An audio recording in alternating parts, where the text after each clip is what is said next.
¿Cómo será para aquellos que vivieron la crisis del videojuego en los 80s ver a la compañía que revitalizó la credibilidad del videojuego de sobremesa, abaratándolo fabricando hardware con productos económicos? Ver cómo esa misma compañía nos está devolviendo a todos a aquellos tiempos en que el videojuego de sobremesa era algo exclusivo de burgueses. Los videojuegos siempre han sido caros, siempre han sido un lujo. En los 80s y 90s era demasiado difícil saber cómo se iba a tener el valor de estas cosas. Pero ahora que hay una escena de coleccionistas que saben deducir qué juegos van a conservar su valor, cuáles lo perderán y cuáles van a aumentar de valor, considero justo decir que para este punto los videojuegos ya son un mercado equivalente al de la joyería. Joyería mayormente de tier medio, pero joyería al fin y al cabo. Sobra decir que las joyas que cada familia tenga en su colección, digo de familias que puedan permitirse el lujo del videojuego más no exceder la abundancia de adquisición, son muy valiosas, pero al mismo tiempo no son muy numerosas. Por lo menos no al punto en el que te puedes montar estanterías que podrías ver en una joyería. Eso es muy contrastante con el mundo del coleccionismo de videojuegos. No digo que sea barato o fácil, pero digamos montarte unas 4 estanterías con 2 dedicadas a juegos de PlayStation 2, una dedicada a juegos de la primera Xbox y otra dedicada a juegos de la GameCube, y ojo, estoy hablando de estanterías de menos de 1 metro, es bastante más asequible que dedicar una sola estantería a la joyería. Con el contexto sobre la mesa, ahora voy a hablar de lo que realmente nos interesa a todos los presentes aquí. Me gusta que hayan asimilado el rediseño de Donkey Kong de la película, es bastante más expresivo que el anterior. Y menos mal que le pusieron pantalones, porque entre ustedes y yo detesto los exhibicionistas. Bueno, ya, ahora sí me voy a poner serio. Lo que realmente nos importa es saber cómo fue la cara de los fanáticos guerrilleros de la guerra de consolas al enterarse de que el Bloodborne 2 es solamente un juego PvPvE, que para mí eso es como definir un shooter de extracción, solo que no sería un shooter de extracción, sería un Souls-like de extracción. Ahora todos van a tener que hacer como que los juegos multijugador son obras de autor. A Game by Hidetaka Miyazaki. Listo, esos eran los dos chistes que quería sacar a relucir. $450 por la consola, más impuestos que aún no se deducen, o 500 para los que quieren el bundle con Mario Kart. Quiero ser breve con esto. El puerto tiene un ventilador para que la consola no se recaliente. ¡Yay! Los Joy-Con imantados serán una joda luego de 10 años. ¡Buu! Y solo para echar sal a la herida, estos funcionan con un sistema de clipping. O sea que podían hacer clips en riel y nos podían ahorrar el problema del imán en unos 10 años. La función del ratón es genial, pero serán muy pocos los juegos los que la aprovecharán, así que yay y buu. Esta vez sí va a haber juegos third party, yay. Obviamente no en condiciones ideales, pero los va a tener funcionales. Esto ya lo he dicho en mi Twitter X varias veces. Lo único que necesita la Switch 2 para garantizar su propio futuro es correr las iteraciones más recientes de Grand Theft Auto, Call of Duty y los juegos como servicio tendencia. Es decir, juegos como Marvel Rivals, Honkai Star Rail y muy pronto Ananta. Y los juegos de Nintendo obviamente van a estar perfectamente optimizados, así que esos siempre se van a ver bien, a menos que seas Game Freak. Así que 450 por esta tecnología, bien, mal. Dejando de lado que la audiencia del Steam Deck y las consolas no podría ser más distinta, $450 la pone dentro de ese rango, con todo lo que la biblioteca de Steam implica. Y si nos quedamos dentro del reino de las consolas, menos $50 son la PlayStation 5 solo digital, más $50 es una PlayStation 5 normal. Estamos hablando de un hardware que le saca ligas en plural a la Nintendo Switch 2, nuevamente con todo lo que implica la biblioteca de la PlayStation Store. Así que mi conclusión, no voy a decir que esto es una estafa, pero en términos de nitpickear tecnicismos, el hecho de que esta sea la primera vez que vemos una consola portátil o híbrida para el la la, monsieur français, siendo más cara que una consola de sobremesa, que de nuevo le saca ligas en plural, personalmente yo veo demasiado difícil justificar esto para los que solamente usan el modo portátil recostados en la cama. No voy a perder el tiempo hablando de cómo te están cobrando para desbloquear el framerate, nomás porque considero que va a ser muy redundante tomando en cuenta lo que tengo que decir de los precios de los juegos. Hablemos del precio de los videojuegos y de lo que va a ser la píldora negra que tocará tragar. Promedio de $80 para algo que en entendemos como un montón de unos y ceros para no decir que estamos pagando por aire, y promedio de $90 para unas tarjetas descendientes de los cartuchos, cuya supuesta variante de mayor almacenamiento será de 64 GB, sobran las palabras para explicar por qué esto es tan caro de producir en comparación a la impresión de Blu-rays, y aún con todo, las garantías de que el juego esté completo en la tarjeta brillan por su ausencia. Y antes de que lleguen los listos a decir, bueno, es que qué diferencia hace si ya los juegos en físico no funcionan como antes. ¡Cállate, por favor, sí! ¡Cállate!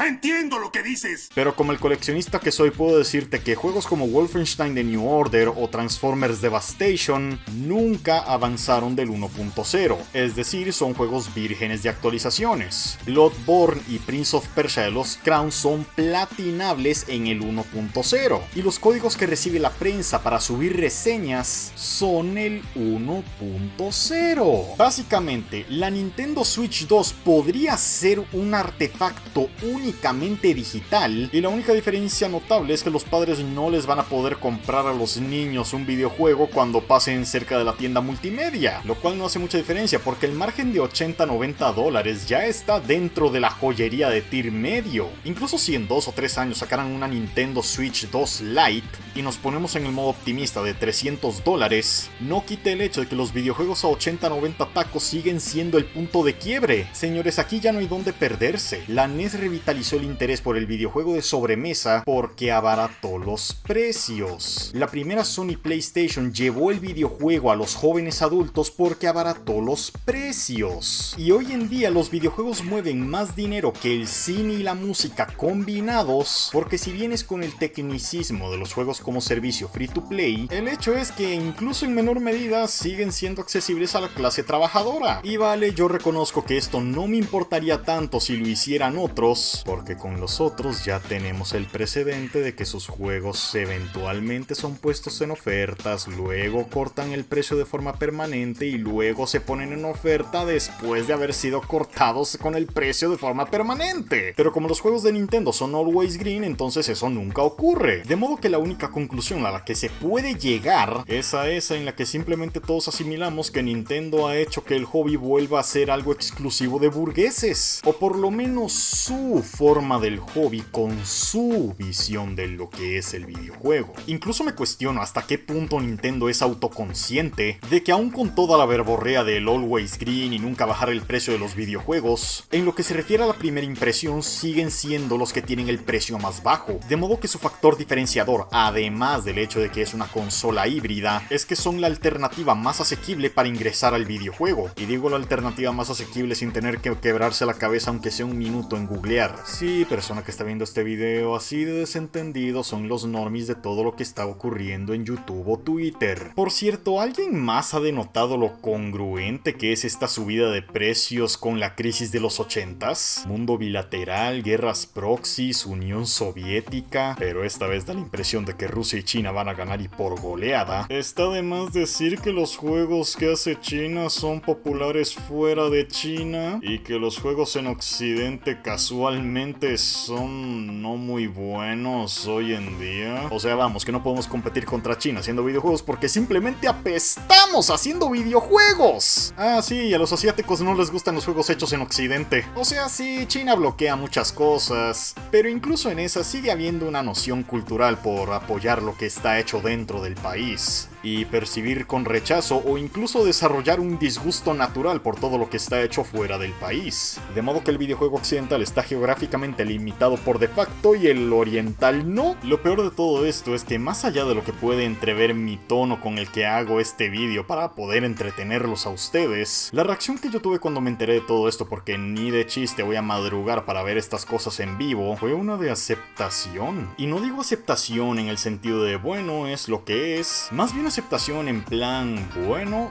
ya está, estoy fuera, simplemente no puedo, esto está por encima de mí. Solo he contado en 3 las veces que he pagado más de $100 por un videojuego: las ediciones de coleccionista de Marvel Spider-Man y Cosmic Star Heroine, y la especulación de Oddworld Stranger's Wrath para PlayStation 3. Es decir, fueron todos objetivos de coleccionista, no juegos que compro de forma casual a precio estándar. Pero Nintendo no va de coña con su intención de hacer de esto algo casual y estándar. En un mundo bipolar con una economía del coñazo, yo es que no puedo, estoy fuera. Y a diferencia de los niños en cuerpos de adulto que abundan en internet, no siento la necesidad de llamar a la revolución por juguetes, o de desearle el mal de forma activa a la corporación Nintendo. Desde hace un par de años yo ya he estado tanteando con la idea de retirarme del hobby, no en el sentido de dejar de jugar a videojuegos, sino en el sentido de pasarme el resto de mis días en el mundo de los juegos como servicio free to play. Los que se quejan de que esos videojuegos se sienten como un trabajo, pues los entiendo, pero como el treintón que soy, me siento en una posición fuerte para afirmar que la razón por la cual dices eso, que no digo que no sea cierto, es porque el objetivo de estos juegos es crear una sensación de confort a través de la monotonía, como los juegos de granjas pero con otras dinámicas. Y tomando en cuenta dónde estoy en este momento de mi vida, que una internacional multimillonaria llegue un día y no más suelte: estás fuera de nuestra audiencia objetivo por no cumplir con los márgenes de poder adquisitivo mínimos, para mí es como la mejor excusa que me han regalado para no más salir por la puerta y decir adiós a todos, luego nos veremos del otro lado y por favor no me extrañen porque yo no los voy a extrañar. Sí, terminaré mi colección de Play 4, veré hasta dónde llega la colección de Play 5 y bueno, distribuir mi tiempo entre Marvel Rivals, The First Descendant y Rocket League. Pues qué les digo, en cierta forma lo encuentro relajante y me gusta comer comida de verdad y no chatarra procesada. Gracias, pero no gracias. Lo siento, pero no lo siento.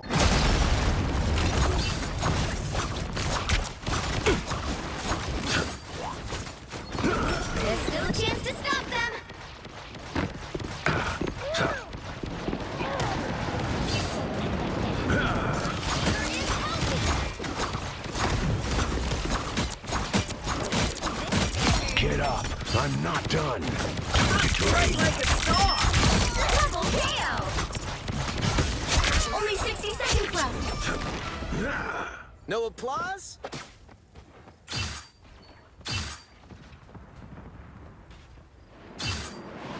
On your toes. Here they come. Stop them in their tracks.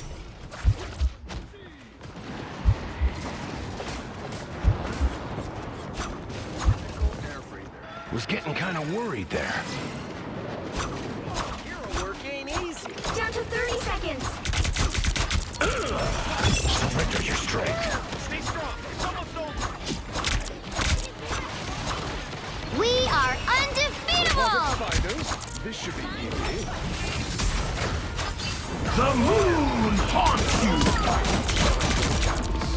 Final 10 seconds.